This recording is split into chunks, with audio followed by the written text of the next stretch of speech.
Quertz livre, Jean-Marie Félix. Bonjour Benoît Dutertre.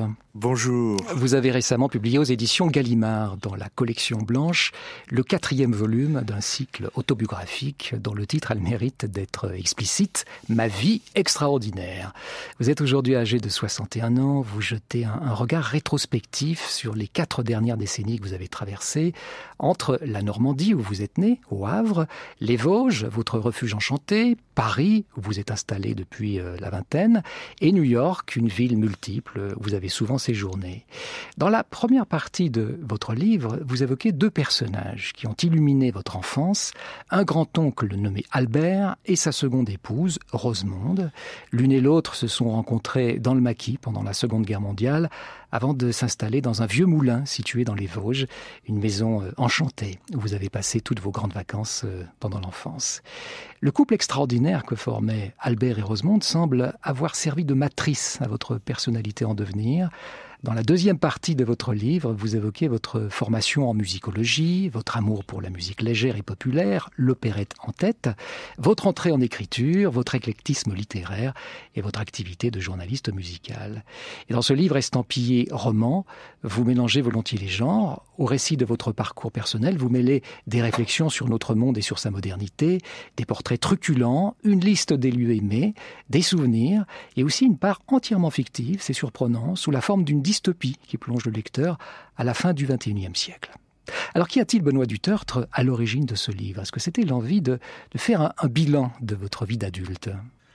Oui, même si ça n'a pas été la première de mes idées, la première chose, je crois, effectivement, ça a été de rendre hommage, ou en tout cas d'évoquer, disons, cet enchantement qu'a été dans mon enfance, la découverte des Vosges, auprès de ce vieux couple de mon grand-oncle et ma grand-tante. J'avais évoqué dans plusieurs livres ces moments de ma vie, mais de façon un petit peu fugitive, au détour d'autres histoires. Et là, j'avais envie de vraiment raconter comment j'ai eu l'impression à 6, 7, 8 ans de découvrir le bonheur dans cette forêt, dans cette montagne, au bord de ces ruisseaux, auprès de ces 2 vieux protecteurs, mon grand-oncle et ma grand-tante, avec ma petite sœur dont je tenais la main, qui était un peu plus jeune que moi et qui, avec moi, passait toutes ses vacances là-bas. Je voulais raconter cette histoire. Et puis, effectivement, ensuite, cherchant à prolonger aussi, effectivement, les livres autobiographiques qui ont précédé, je me suis dit, mais en fait, ce qui est quand même compliqué, parce que là avec les Vosges, je reviens à ma petite enfance, à l'apprentissage du bonheur, mais il y a une chose, au fond, dont j'ai jamais parlé dans ma vie, c'est la plus grosse partie de ma vie, c'est-à-dire de 20 ans à 60 ans. Je m'en suis inspiré dans des romans, mais je l'ai jamais raconté. Au fond, qu'est-ce qu'on fait pendant toutes ces années ? Et vous avez vu qu'il y a un passage dans le livre où je me dis, oui, on peut revenir indéfiniment sur sa formation, son apprentissage, les choses qui nous ont fait devenir ce qu'on est, mais après, on a l'impression d'avancer au milieu de 1000 événements, de brasser 1000 choses dont il ne reste presque rien, on ne fait qu'avancer un peu aveuglément. Et donc c'est pour ça qu'il y a cette grande deuxième partie du livre que j'ai appelée 14 600 jours, c'est ma vie entre 20 et 60 ans. Je prétends évidemment pas tout raconter, mais j'ai essayé de retrouver quelques fils conducteurs, la logique de cette période centrale, si je peux dire, de ma vie. Oui, vous écrivez quelque part dans ces pages que ces 4 décennies d'adulte ont été une longue traversée qui a suivi votre apprentissage et précédé votre vieillesse.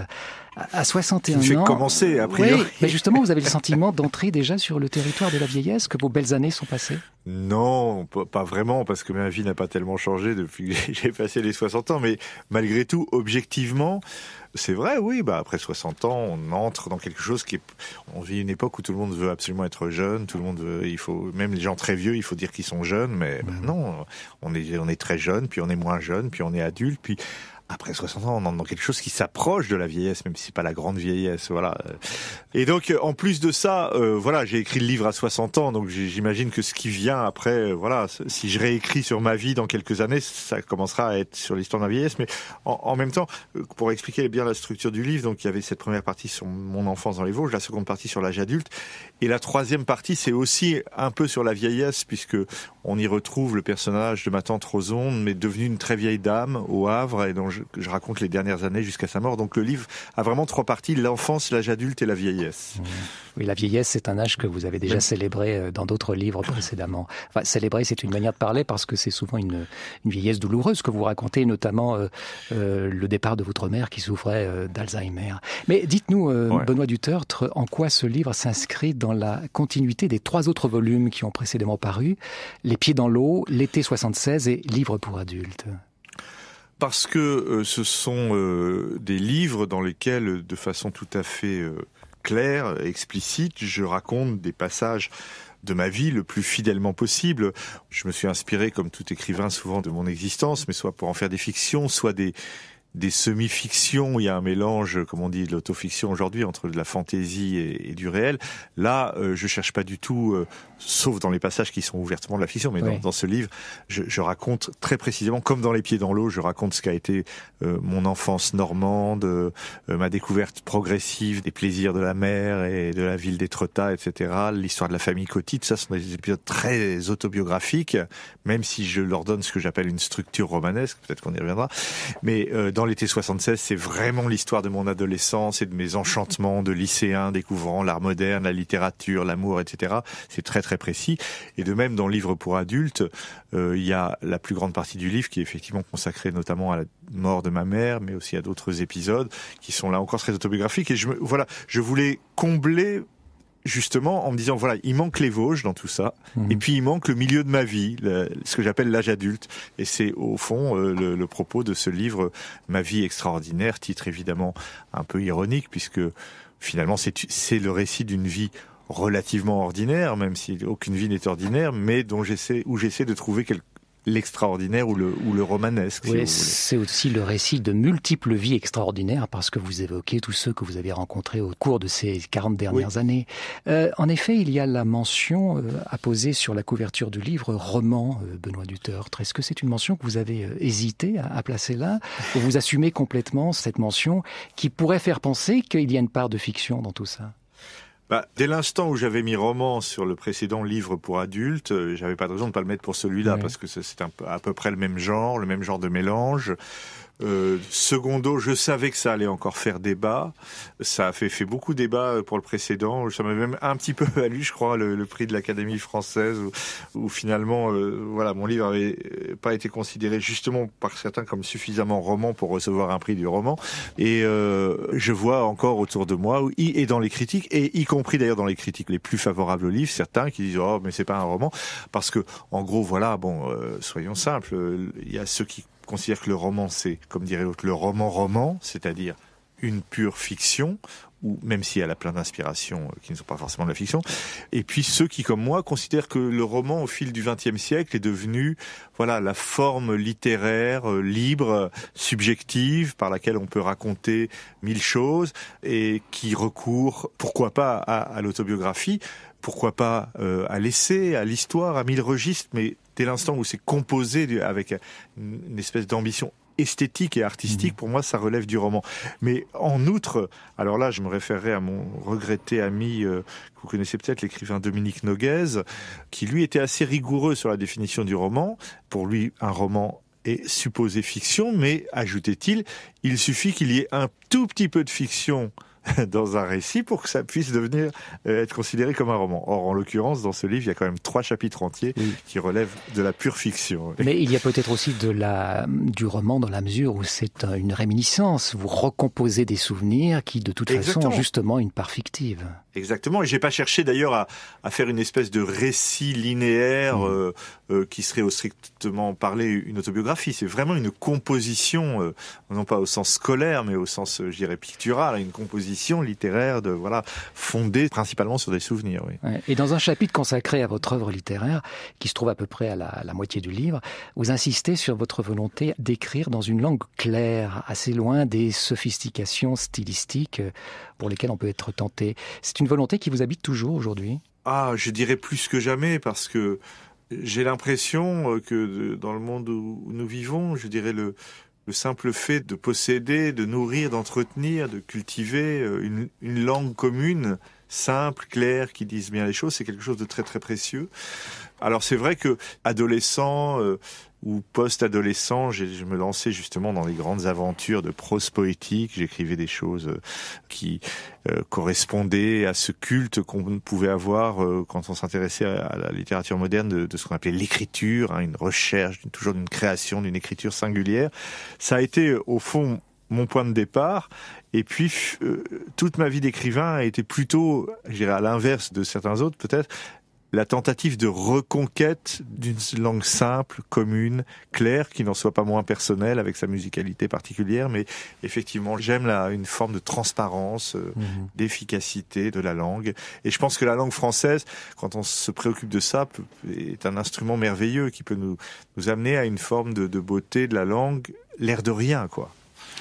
Dans ces pages, vous insistez aussi sur votre volonté de ne pas vous prendre au sérieux, ce qui ne vous empêche pas de porter un regard extrêmement critique, voire caustique sur la société contemporaine. Et ça, c'est sans doute une récurrence dans vos livres. Oui, c'est un livre où il y a beaucoup d'auto-ironie.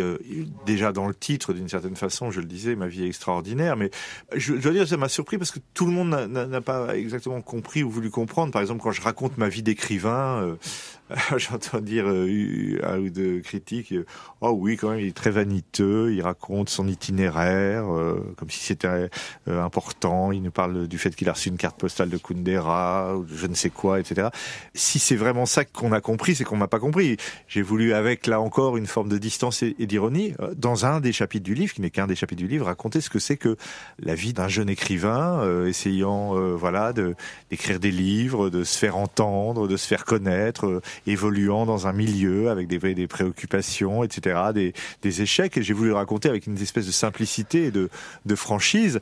Et effectivement, quand je raconte, par exemple, que je reçois cette carte de Kundera et une autre de Guy Debord après la parution de mon 3e roman, qui a été un échec, mais absolument total, c'est pas pour citer des noms, faire du name dropping, comme on dit, c'est juste pour dire qu'est-ce que c'est important quand on est un jeune écrivain, qu'on se sent pas du tout connu, ni compris, ni lu, tout d'un coup d'avoir comme ça quelques écrivains que vous admirez, ou artistes que vous admirez, ou hommes que vous admirez, qui vous envoient un petit mot, ça vous redonne du courage et ça vous fait continuer. Voilà, ce sont des choses comme ça. Hein. Quand on est un jeune écrivain, on est forcément en quête de reconnaissance, et cette reconnaissance, vous avez dû attendre l'âge de 41 ans pour l'obtenir avec le prix Médicis. Avec Le Voyage en France, un roman qui vous a propulsé finalement sous les feux de la scène littéraire. Oui, enfin il y avait eu un premier petit épisode quelques années avant quand même, où je m'étais fait remarquer, si j'ose dire, comme polémiste, avec le livre Requiem pour une avant-garde, et aussi plusieurs romans d'ailleurs qui étaient un peu des satires de la modernité juste après, notamment Gaieté parisienne. Et là, tout d'un coup, j'avais quand même eu droit à l'étiquette du type qui met les pieds dans le plat, etc. Ça avait créé d'ailleurs des scandales de presse, notamment à propos de tout ce que j'écrivais sur Pierre Boulez et sur la musique contemporaine.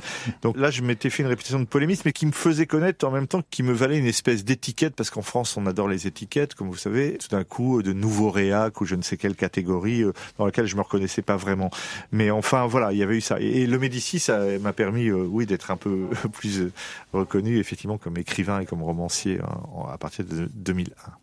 Alors je vous propose maintenant, Benoît Dudert, de parler de la première partie qu'on trouve dans ce livre « Ma vie extraordinaire ». Vous y parlez beaucoup des Vosges, parce que si vous avez beaucoup roulé votre bosse à travers le monde, il y a un coin de pays qui reste pour vous un refuge, comme un port d'attache, ce sont les Vosges. C'est là que vous passez une bonne partie de votre vie. Et en ces temps d'exil urbain provoqué par la pandémie, de nombreux Parisiens ou habitants de grandes agglomérations se sont réfugiés à la campagne, du moins momentanément. Est-ce que ça a été une tentation de votre part de vous réfugier dans cette maison qui est pour vous comme un cocon ? Alors cette maison, j'y passe même une grande partie de l'année habituellement, et ce pays, je m'y sens mieux que partout ailleurs, et je dirais peut-être plus chez moi que partout ailleurs. Et curieusement, quand la pandémie est arrivée l'an dernier, au moment du premier confinement, en fait, je suis pas parti là-bas, parce que d'abord, je vis avec quelqu'un qui souffre notamment de l'asthme. Alors, on avait très peur de l'épidémie, alors on voulait pas passer par la gare, etc., prendre de risques. On savait pas, donc on s'est dit, bon, allez, on va suivre les consignes. Et en même temps, je dois dire que mon expérience du printemps dernier à Paris, dans un vrai, total et brutal confinement, ça a été quelque chose d'assez merveilleux. J'ai redécouvert Paris, les promenades, les quartiers, avec un vrai enchantement lié au silence, au calme, à la beauté de la ville. pur. Donc finalement, j'ai pas regretté. Maintenant, j'ai repris mes habitudes vosgiennes, mais voilà, je continue à partager ma vie entre la grande ville et la montagne la plus sauvage. C'est pour moi un équilibre absolument nécessaire. À propos de ce lieu, vous écrivez « Ce coin de paradis où se conjuguent mon présent et mon passé », comme si ce lieu avait quelque chose de matriciel pour vous, qu'il était porteur de devenir, pas seulement de passé, mais aussi d'avenir. Oui, en tout cas, ce que j'essaie de faire saisir dans la première partie du livre, combien cet enchantement vosgien a été déterminant pour moi. Pendant toute mon enfance et mon adolescence, j'ai assimilé ce lieu à l'idée même du bonheur. Je pense que c'est lié en partie au fait que j'y suis allé très régulièrement et très jeune, et qu'il y a d'abord des choses très primaires comme la façon dont s'inscrivent en vous des images, des bruits, des odeurs, des parfums. J'ai vraiment grandi avec ce parfum des sapins et des épicéas, de la grande cheminée de la maison, des sources qui s'écoulent partout autour, des torrents, cette lumière de la forêt. C'est quelque chose qui m'a constitué dans quelque chose qui est à la fois moi-même et déjà une forme d'imaginaire, parce que je crois que ça se mêlait beaucoup quand j'étais enfant avec j'évoque ça rapidement dans le livre, mais vous savez, il y avait des albums merveilleux pour les enfants qui s'appelaient les albums du Père Castor, qui étaient édités chez Flammarion. Et il y avait des très belles illustrations, et c'était souvent des histoires d'animaux dans la nature, souvent par des illustrateurs d'ailleurs plutôt du milieu du XXe siècle. Il y avait notamment l'histoire de Mishka, le petit ourson en peluche qui va retourner dans la grande forêt. Il y avait une autre histoire qui s'appelle Les bons amis, avec des animaux l'hiver dans la neige. Et dans tous ces récits, il y avait des vieilles maisons en bois, des vieilles fermes perdues qui ressemblaient tellement à celle des Vosges qu'il y avait une confusion totale quand je grandissais entre le monde onirique et le monde des vacances où j'allais chaque année. Et voilà, tout ça s'est gravé en moi profondément et fait que je me sens naturellement bien là-bas. Voilà. Et oui, aujourd'hui encore, tout ça me porte d'une certaine façon. Tout ça me ramène. Parfois, j'ai l'impression, oui, aussi à l'essentiel. J'aime la nuit vosgienne, j'aime les étoiles dans le ciel, dans la montagne. Dès que j'arrive là-bas, je mets des grandes bottes et je descends au ruisseau au pied de la maison pour aller mettre les pieds dans l'eau au milieu des blocs de quartz. C'est quelque chose qui fait partie de moi, oui. Et vous devenez lyrique d'ailleurs lorsque vous parlez ou lorsque vous écrivez sur les Vosges. Et j'aimerais juste citer une phrase qu'on trouve quelque part dans cette première partie. « J'ai cette chance qui est un privilège de conserver dans ma besace affective ces moments très doux et réconfortants auxquels il est toujours possible de se rattacher. Ce sont des images, des bruits, des parfums, des sensations qui, pour la plupart, remontent aux vacances vosgiennes. Elles me permettent en un instant d'oublier mes angoisses existentielles et autres obsessions derrière lesquelles se cache la peur de la mort. » Il y a quelque chose de presque proustien dans ces lignes, Benoît Dutertre. Cette importance de la réminiscence par l'odeur. Comme un compliment. Oui, vous pouvez. Oui, c'est vrai, oui. Par l'odeur. Et cette présence en nous de ces espèces de secrets qui sont pas seulement des souvenirs, mais je dis aussi, plus ou moins dans le même passage du livre, comment... quand je me sens pas bien, quand je me sens angoissé, quand ça va pas, c'est une image des Vosges comme ça, de mon enfance, d'une prairie sur la montagne où on est avec ma petite sœur et avec mon grand-oncle, que je vais chercher comme ça et qui me rassure, qui m'apaise, etc. C'est très très compliqué tout ça, oui, ouais. Oui. Mais c'est vrai que ça passe notamment par les odeurs et les parfums, oui, si proustiens. Mais ce paradis de l'enfance, il était lié aussi au fait que c'était un monde à part, parce que évidemment, quand mes parents ont décidé avec ma petite sœur de nous envoyer chaque été chez notre grand-oncle et sa femme, ce vieux couple qui s'était connu dans la Résistance, parce que mes parents avaient beaucoup à faire, il y avait d'autres enfants plus petits, et ils nous ont donné cette chance, ils ont peut-être pas mesuré eux-mêmes, mais d'avoir une autre vie que la vie ordinaire. Donc le Havre où je grandissais, et la famille, et l'école, et les petits frères et sœurs, c'est devenu la vie ordinaire. Et les Vosges, c'est devenu la vie extraordinaire. Celle où on passait 2 mois chaque année dans une liberté totale avec un vieux couple qui nous adorait, qui n'avait pas eu d'enfants, qui avait eux-mêmes une histoire extraordinaire. Donc voilà, il y a eu cette espèce de scission comme ça entre la terre et le paradis d'une certaine façon. Une histoire extraordinaire en effet, une histoire amoureuse, puisque ces deux-là qui avaient 18 ans d'écart, votre grand-oncle avait 18 ans de plus que Rosemonde, sa seconde épouse, se sont connus dans le maquis pendant la Deuxième Guerre mondiale. C'est ça. pas dans les Vosges, d'ailleurs c'était en Normandie, mais lui avait déjà fait la Première Guerre mondiale, donc c'était un homme de la génération effectivement d'avant, il était né en 1897 je crois. Il avait eu une première femme qu'il avait quittée, qu'il avait retrouvée, enfin c'était un peu compliqué, et finalement il a rencontré effectivement dans la résistance, dont il était vraiment un héros et un chef important dans le département de l'Eure. Il a rencontré cette jeune femme qu'il a sauvée de la Gestapo, elle ayant 20 et quelques années. Bon, déjà c'est le début d'un roman ou de pas mal de films qu'on a vus d'ailleurs. Voilà, la jeune fille qui sauve le résistant et qui tombe amoureux l'un de l'autre, c'est exactement ce qui leur est arrivé. À ça s'est ajouté le fait que non seulement c'était des grandes figures de la résistance, mais le fait que leur clandestinité a duré longtemps parce que lui-même, sa première femme, qui était aussi dans la résistance, a été déportée.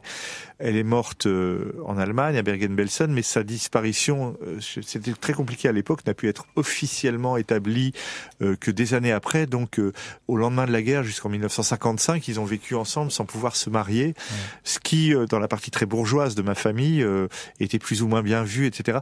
Donc, voilà, ils ont continué leur vie un petit peu à part. Il y avait la différence d'âge, il y avait la guerre, il y avait ce mariage qui ne pouvait pas se faire. Et puis il y avait en plus le moment où mon grand-oncle finalement a décidé de quitter Paris, où il vivait dans les années 40-50 avec cette jeune femme, pour s'installer dans les Vosges, qui était le pays de ses origines, dans ce moulin où nous sommes allés ensuite. Donc tout ça, c'était quelque chose d'assez, romanesque là encore. Pourquoi je dis encore que c'est un roman ? Oui. Il faudrait, à ce stade de la conversation, Benoît Dutertre, affiner un peu votre arbre généalogique. Vous avez eu l'occasion de le faire d'ailleurs dans des romans précédents, mais Albert Georges, donc votre grand-oncle, est le frère de Maurice Georges, votre grand-père, celui qui a épousé la fille de René Coty, le dernier président de la 4e République. Vous citiez son nom tout à l'heure.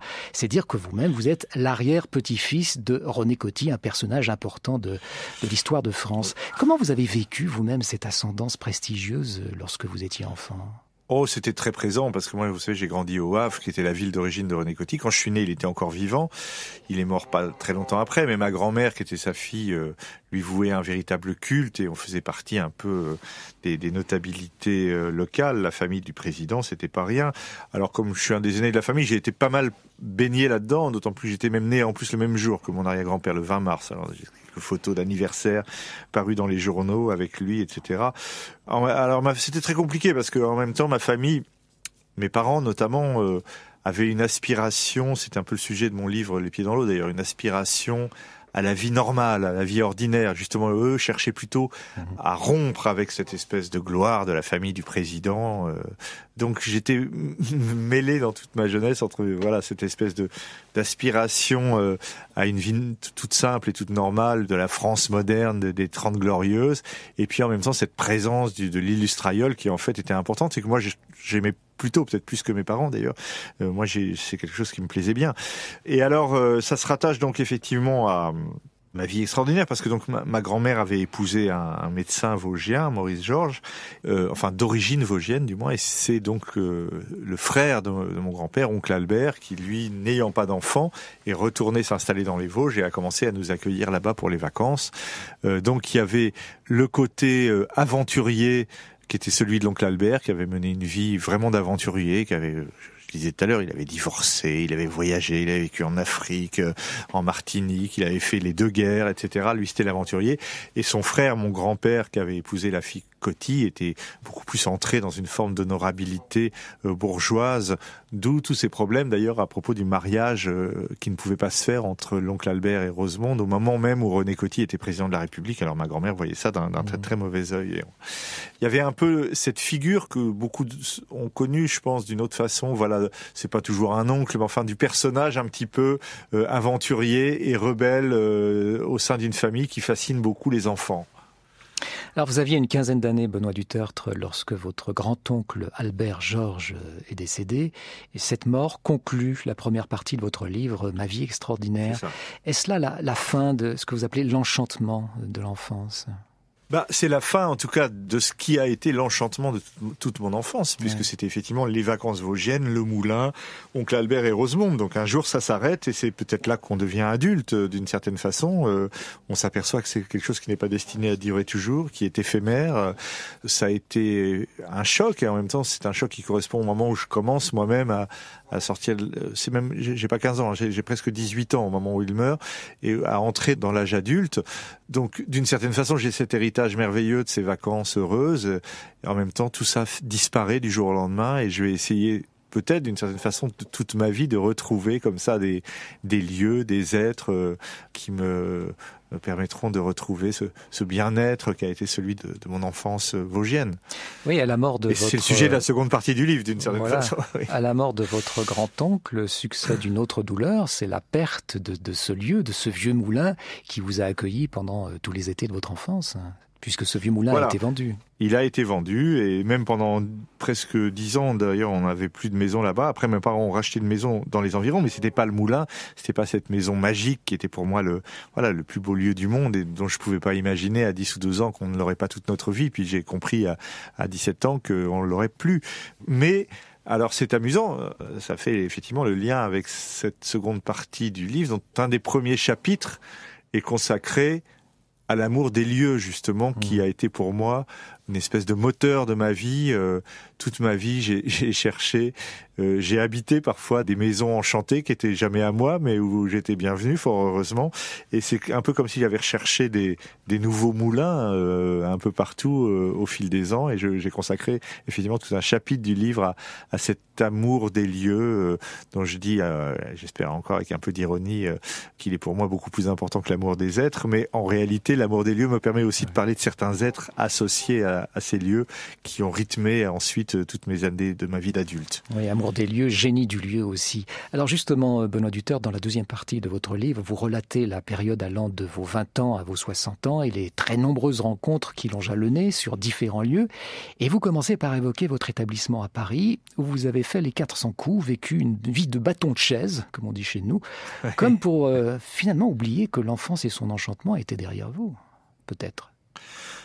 Oui, sans doute, oui. Là, je me suis plongé à corps perdu dans ce qui m'apparaissait être comme la modernité, une forme de quête de mouvement, de fête, d'excès, de drogue, de bohème, etc. C'était la recherche de la bohème autant que de la modernité, mais c'était la fin de ces années d'enfance, avec en même temps des réminiscences curieuses, parce que je me rappelle que mon grand-oncle Albert nous racontait souvent, quand on était petit, comment il faisait la bamboche avec notre grand-père à la butte Montmartre, comment ils écoutaient Mistinguett et Bruant, comment même il avait goûté à la coco dans les années 20, etc. Donc il y avait comme ça toujours cette figure du grand-oncle très libre dans sa vie, qui continuait d'une certaine façon à me rassurer sur mes propres excès dans mes années, entre guillemets, de vie de bâton de chaise. Ouais.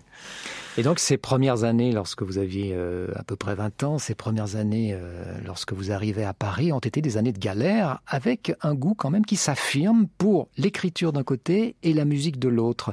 Finalement, ce sont les deux pôles de votre activité artistique et de journaliste et d'écrivain. Oui, ça a toujours été, parce que j'ai étudié la musique jeune, notamment sous l'influence de Rosemonde, justement, qui était elle-même une très bonne musicienne, qui avait failli devenir musicienne et qui était heureuse que j'apprenne la musique. Elle a été une initiatrice pour vous ? Elle a été vraiment une initiatrice à la musique. Et la musique est devenue pour moi une passion dévorante à l'adolescence. Elle est pour moi indispensable, omniprésente. Et en même temps, j'ai jamais vraiment pensé devenir musicien. J'ai fait des études de musique, mais c'est toujours l'écriture, la littérature qui m'a attiré en tant que vocation personnelle, déjà depuis l'adolescence, mais toujours dans cette proximité néanmoins de la musique. Ouais.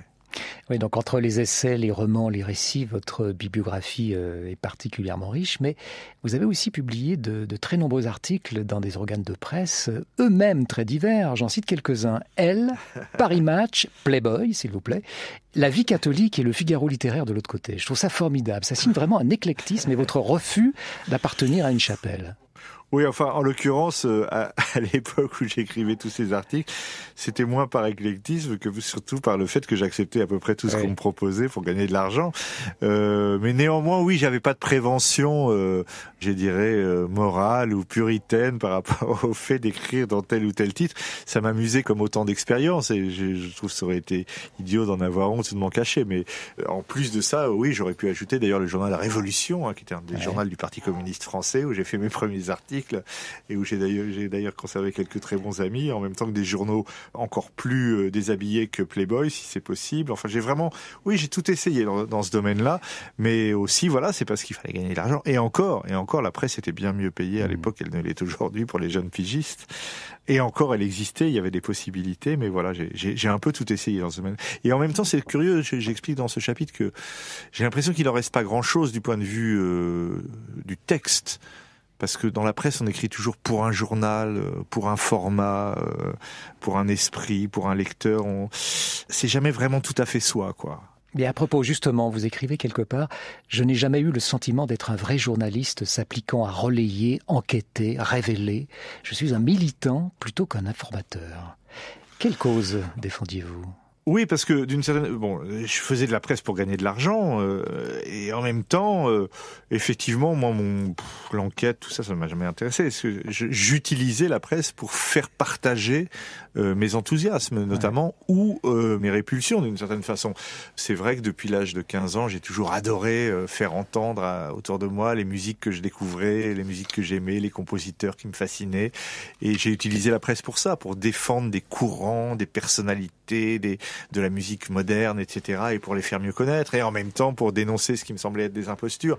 J'ai effectivement fait un usage de la presse très militant en ce sens, mais enfin militant pour découvrir des choses. Voilà. Ouais, vous êtes toujours posé en défenseur de la musique légère, ce que vous appelez le divertissement. Aussi, oui. Oui, et c'est d'ailleurs ce que vous défendez dans une émission hebdomadaire sur France Musique, « Étonnez-moi, Benoît ». D'ailleurs, c'est un titre dont il faudrait préciser l'origine. C'était, en fait, Étonnez-moi Benoît, c'est une chanson de Patrick Modiano, qui a écrit pas mal de chansons vers 1968. Et il a écrit notamment plusieurs chansons pour Françoise Hardy, dont cette chanson qui s'intitule Étonnez-moi Benoît, qui a des paroles très amusantes d'ailleurs. La chanson est pas aujourd'hui peut-être restée une des plus connues de Françoise Hardy, mais les paroles de ce refrain, Étonnez-moi Benoît, sont restées dans la mémoire, je dirais presque collective, puisque c'est devenu presque une expression. Quand vous appelez Benoît, les gens disent « Ah, étonnez-moi Benoît », sans forcément connaître la chanson. Et donc j'ai repris ce titre. Ça me fait d'autant plus plaisir que Patrick Modiano est lui-même un passionné de music-hall et de chansons de cette époque. Et on a eu quelques échanges à l'occasion justement sur les artistes qu'on aime, et il était ravi, je crois, que je reprenne ce titre pour l'émission, qu'il aime bien. Mais voilà, c'était une façon d'étonner le public de France Musique en lui faisant redécouvrir toutes ces vieilles choses du music-hall et de l'opérette d'avant-guerre à travers un titre plein de nostalgie, puisque modianesque. Voilà. Oui, donc il y a la musique que vous aimez, il y a la musique que vous reniez. Et vous le disiez tout à l'heure, vous le mentionniez, l'œuvre de Pierre Boulez ne fait pas partie de votre top 10, si je puis dire. Vous avez des propos très durs à l'égard de cette école de Pierre Boulez, l'avant-garde. Mais c'est pas Boulez contre l'opérette, faut être bien clair. Oui. Moi, ma passion d'origine, c'est la musique moderne, ce que j'appelle la musique moderne, c'est-à-dire Stravinsky, Bartók, Ravel, Debussy, Martinou, Honegger. Dont Boulez est l'héritier, puisqu'on est en Suisse. Dont Boulez s'est dit l'héritier. Moi, j'adore cette grande école moderne, et Boulez, effectivement, dans les années 50, a, d'une certaine façon, avec son école, c'est pas que lui, confisqué cette modernité en disant qu'ils en étaient les seuls héritiers et qu'ils allaient faire quelque chose d'encore plus moderne et que ça allait être extraordinaire. Et donc, moi, dans mes découvertes, j'ai commencé par être attiré par ça, parce que je me disais, ça, c'est merveilleux. Et puis, j'ai découvert que cette école, très radicale, très dogmatique, très sectaire par certains coups, n'avait pas produit une musique qui m'enchantait autant que m'avait enchanté la vraie musique moderne. Et j'ai même découvert à ma façon qu'il y avait d'autres courants dans la musique moderne qui avaient beaucoup plus fait bouger les choses et enrichi notre patrimoine musical. Je pense par exemple à Steve Reich que j'évoque dans le livre, ou à Philip Glass, ou à tous ces grands compositeurs américains que j'aime beaucoup. Donc voilà, j'avais l'impression qu'il y avait en France une espèce d'imposture en ayant fait une statue de la vraie modernité qui était le seul Boulez, Dieu vivant. Et j'ai beaucoup polémiqué effectivement contre ce que j'appelais cet académisme d'avant-garde. Et là, vous ne vous êtes pas fait que des amis. C'est vous qui citiez beaucoup d'ennemis violents. Ouais, vous citiez ce terme tout à l'heure. On vous a traité de néo-réac, enfin de réactionnaire. Et c'est un terme qu'on emploie à tout bout de champ, hein. De fasciste, carrément. Ah ouais, bah oui. Si vous n'êtes pas en accord avec la doxa progressiste, vous êtes conservateur, donc réactionnaire, donc fasciste, etc. C'est toute une rhétorique qui existait déjà dans le stalinisme, qui était très bien rodée, hein, mais qui malheureusement est souvent utilisée par les milieux ou certains milieux de l'art contemporain pour jeter l'opprobre sur toute personne qui oserait avoir une vision critique de ce qui est devenu une certaine modernité institutionnelle. Donc ça n'a pas été facile parce que j'ai effectivement ces gens-là comme ça essaient de vous classer comme quelqu'un d'infréquentable, qui serait quasiment d'extrême droite parce qu'il se permet de critiquer la musique de Boulez. Heureusement, j'ai eu dans ces combats-là des soutiens de poids comme un Claude Lévi-Strauss ou d'autres comme ça qui savaient parfaitement de quoi on parlait et de quoi je parlais. Mais c'est vrai que ça peut être très très violent, hein. Vous avez trouvé l'équivalent sur la scène littéraire. Est-ce qu'en tant qu'écrivain, vous vous êtes aussi fait traiter de réactionnaire ? Alors notamment à cause de certains romans qui étaient des satires, qui étaient des romans comiques, hein, mais où je me moquais un petit peu. Le problème, c'est que c'est devenu mon sujet d'une certaine façon. Mon sujet, c'est la modernité telle qu'elle est devenue. Oui. C'est-à-dire une espèce d'ordre du monde, plein de stéréotypes, de ridicules, etc. Et c'est ça que j'attaque. Donc, en attaquant ça, moi j'ai l'impression d'être un vrai moderne parce que je critique l'ordre des choses d'une certaine façon. Mais la modernité elle-même préfère me définir comme un réactionnaire. Donc, par exemple, j'ai écrit un livre qui s'appelle Gaieté parisienne où je me moque d'un milieu que je connais bien, qui est à l'époque, c'est un livre qui date de 96, hein, du milieu homosexuel parisien, le Marais, d'où le terme gaieté parisienne. Et je me moque de ce qui est en train de devenir une espèce de communautarisme lui-même plein de stéréotypes, d'interdits, d'obligations, etc. Une espèce de style de vie qui me paraît par certains côtés au moins permettre une forme de satire. Et alors il y en a certains qui l'ont mal pris là encore, parce que j'osais me moquer d'une grande conquête de la modernité, mais je me moquais pas de la conquête de la modernité en tant que conquête, je me moquais de la conquête de la modernité en ce sens qu'elle était devenue elle-même une forme de conformisme. Et c'est tout le sens de, je dirais, pour employer les grands mots, de mon œuvre. C'est toujours oser critiquer la modernité en ce sens qu'elle est devenue un conformisme, un ordre, un dogme, et retrouver, j'espère, le faire, une forme de vrai esprit moderne, c'est un esprit critique et insolent qui préside à beaucoup de mes livres. C'est vrai qu'il y a de la satire dans votre œuvre littéraire, Benoît du Tertre, mais il y a aussi un grand sentiment de nostalgie qui semble vous poursuivre de livre en livre, ce qui ne fait pas de vous un réactionnaire, me semble-t-il. Oui, alors, mais la nostalgie, qu'est-ce que c'est que la nostalgie, sinon un sentiment poétique ? Oui. Là aussi, il faut se méfier des confusions, effectivement, d'ailleurs, vous l'avez fort bien dit tout de suite, mais nostalgie n'égale pas réaction ou conservatisme. Ce sont des choses très différentes. La nostalgie, c'est une espèce de goût, de présence du temps passé, de ce qui va disparaître, d'envie de saisir ou de faire revivre des choses qui ont disparu ou qui sont sur le point de nous quitter. Je pense que c'est, me semble-t-il, quand même un des moteurs principaux de la littérature depuis que la littérature existe. S'attacher à ce que des choses si fragiles, qui nous ont fait ce qu'on est, ne disparaissent pas tout à fait. Essayer d'en conserver la saveur et la présence à travers ce qu'on écrit. J'ai quand même l'impression que c'est un des moteurs de toute création, non seulement littéraire, mais artistique. Vous êtes quelque part un homme public, Benoît du Tertre, et pourtant vous êtes très discret quant à votre vie privée. J'ai été très touché dans ce livre par l'hommage que vous rendez, hommage amoureux à celui qui partage votre vie depuis quelque temps. Oui, c'est vrai que je suis quelqu'un plutôt d'assez pudique, je parle peu de moi, mais là il s'agissait d'écrire le roman de ma vie d'une certaine façon, et j'ai voulu raconter. C'était les deux chapitres délicats, hein, parce que je savais qu'on allait pouvoir me titiller avec ça, mais il y avait le chapitre où je parlais de ma carrière littéraire. Alors oui, vous avez vu, pour qui il se prend pour un écrivain. Oui, effectivement, je me prends pour un écrivain et j'essaie d'en parler simplement. Et puis il y avait ma vie amoureuse, donc je parle aussi des questions sexuelles, tout ce que ça soulève comme réflexion au cours d'une vie. Et puis je parle effectivement de la rencontre de de l'amour à l'âge de 40 ans. C'est une vocation tardive chez vous, l'amour. Voilà, parce qu'avant j'avais une espèce de dédain pour l'amour, j'explique tout ça, et comment ça a changé ma vie, et comment c'est quelque chose à la fois très fort et très terrible, parce qu'on a toujours peur du jour où tout ça va s'arrêter, ne serait-ce que par la disparition de l'un ou de l'autre. Et alors là, curieusement, là on m'a pas... pas curieusement, tant mieux. J'ai eu le sentiment que ce portrait de Jean-Sébastien, ces réflexions que je me fais, ont été au contraire, là, pour le coup, très unanimement bien accueillis, comme si je donnais quelque chose où les gens peut-être se reconnaissaient avec cette forme de... Oui, vous en parlez avec tendresse et sincérité aussi. C'est peut-être ce qui touche vos lecteurs. Avant de conclure cet entretien, Benoît Dutertre, il faut mentionner le fait que, on a dit quelques mots tout à l'heure en passant, il faut mentionner le fait que dans ces pages autobiographiques, vous parsemez sous la forme d'un feuilleton en 3 épisodes, un récit d'anticipation qui se passe dans la région des Vosges, que vous appréciez tant. C'est une manière pour vous d'évacuer la nostalgie finalement, de vous projeter en 2070. C'est-à-dire que, en fait, dans la première partie du livre, qui se passe donc dans mon enfance vosgienne, je raconte la découverte d'un endroit merveilleux, une immense clairière en pleine montagne, et comment à 15 ou 16 ans, c'est vrai, je rêvais un jour de bâtir là une maison, d'acquérir ce grand domaine sauvage et d'y créer un monde à ma mesure.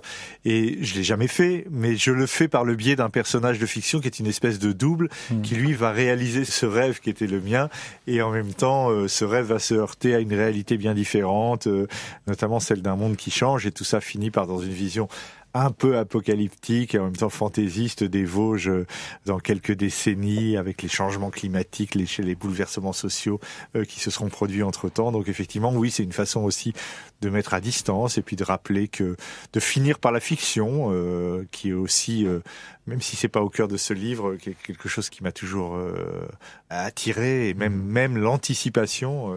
Ce n'est pas la première fois que vous écrivez un texte d'anticipation. C'est une veine que vous suivez de livre en livre. Effectivement. Et puis il y a aussi, oui, je disais tout à l'heure dans la 3e partie du livre où j'évoque la vieillesse de ma grand-tante Rosemonde au Havre, il y a aussi une réflexion sur la vieillesse avec cette très vieille dame qui atteint quasiment l'âge de 100 ans, en parallèle avec celle qui est devenue ma grande amie, ce qui nous rattache à la musique légère. Suzy Delair. L'actrice Suzy Delair, qui elle va mourir à 102 ans, qui est la jumelle de Rosemonde. Elles sont nées toutes les deux fin 1917. Et voilà, j'essaie d'évoquer de réfléchir à 1000 choses à travers la vieillesse de 2 dames extraordinaires, elles aussi. Vous adorez les vieilles dames, on a déjà pu s'en rendre compte dans les livres précédents, Benoît Dutertre. Merci infiniment pour cet entretien. Je rappelle le titre de ce livre, Ma vie extraordinaire. Il a paru chez Gallimard dans la collection blanche. Et juste pour rire, juste pour donner un peu une idée de votre prose, j'aimerais citer les quelques premiers mots. Regarde-moi ces connards. C'est bien ça, c'est à propos des motards qui me rendent fou sur les routes de montagne des Vosges. Vous savez, ils en ont fait un parcours, quasiment un parcours sportif, pas très sportif. D'ailleurs, ce sont les moteurs qui font du sport, mais très fatigant. Et là, il y a des razzias quasiment comme des hordes barbares de motards. Et je suis là en voiture avec Jean-Sébastien. Et on est bloqué par des motards en colère qui estiment qu'on porte atteinte à leur dignité en voulant réglementer la circulation. Et la première phrase que je dis effectivement à Jean-Sébastien devant ce bouchon de motards, regarde-moi ces connards. Et après, on entre dans des choses beaucoup plus douces. Comme quoi, il y a de la nostalgie dans ce livre, mais pas seulement. Il y a aussi un peu d'invective. Merci Benoît Dutertre. Au revoir. Merci beaucoup. Au revoir.